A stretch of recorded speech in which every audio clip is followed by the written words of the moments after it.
Halo anak-anak Miss, apa kabar? Pastinya sehat bukan? Bertemu lagi dengan Miss Natalia di kelas 4. Pada kesempatan ini kita akan belajar bahasa Indonesia. Kita mulai dari tema 1. Tema 1, indahnya kebersamaan. Dengan subtema 1, keberagaman budaya bangsaku. Pelajaran 1, bahasa Indonesia. Adapun tujuan dari pembelajaran ini yaitu menemukan gagasan pokok pada setiap paragraf dari sebuah cerita. Indonesia terdiri atas berbagai macam suku bangsa dan budaya, namun tetap dalam satu wadah NKRI.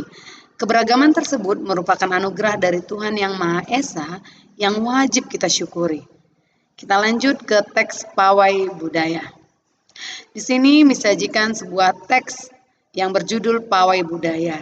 Dari teks inilah nanti kita akan mencari gagasan pokok pada setiap paragrafnya. Teks Pawai Budaya ini sebenarnya ada 5 paragraf. Dan untuk menjadi contoh, kita ambil paragraf pertama yang akan kita temukan gagasan pokoknya. Oke, kita akan baca dulu dari paragraf pertama. Pawai Budaya. Pawai budaya sangat menarik bagi warga Kampung Babakan. Pawai ini selalu menampilkan keragaman budaya Indonesia. Udin dan teman-teman tidak pernah bosan menanti rombongan pawai lewat. Tahun ini mereka datang ke alun-alun untuk melihat pawai tersebut. Kakek Udin pun terlihat sabar menanti. Terdengar suara gendang yang menandakan rombongan pawai semakin dekat. Ya, dari teks pawai budaya tersebut muncullah sebuah pertanyaan, yaitu apa yang dibicarakan pada paragraf pertama tadi? Yang dibicarakan adalah paragraf pertama pada teks pawai budaya ini membicarakan tentang pawai budaya sangat menarik bagi warga Kampung Babakan. Jadi, setiap bacaan biasanya terdiri atas beberapa paragraf. Setiap paragraf memiliki gagasan pokok yang didukung oleh gagasan pendukung. Gagasan pokok adalah ide utama yang dibahas dalam suatu bacaan. Dapat berupa kalimat inti atau berupa pokok paragraf. Gagasan pendukung adalah uraian atau tambahan informasi untuk gagasan pokok.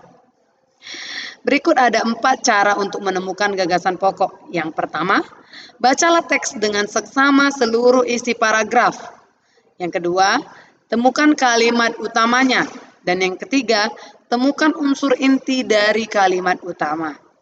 Dan yang keempat, unsur inti kalimat utama sama dengan gagasan pokok. Jadi, yang kita cari tadi adalah gagasan pokok. Dan teks yang sudah kita baca tadi, pada paragraf pertama, kita sudah tahu yang dibicarakan adalah tentang pawai budaya sangat menarik bagi Kampung Babakan.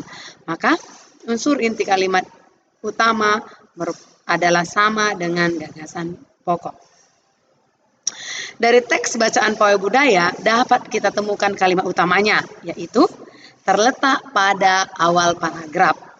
Pawai budaya sangat menarik bagi warga Kampung Babakan.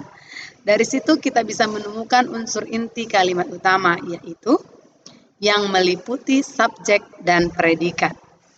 Sehingga kita dapat tarik kesimpulan bahwa gagasan pokok dari paragraf pertama teks bacaan tersebut adalah pawai budaya sangat menarik, ya.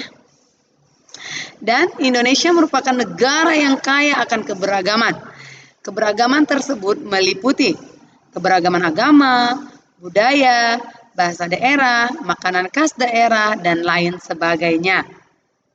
Sebagai contoh, kota Yogyakarta, rumah adat daerah tersebut bernama Joglo. Makanan khasnya yaitu gudeg. Kemudian, suku Betawi rumah adat daerah ini adalah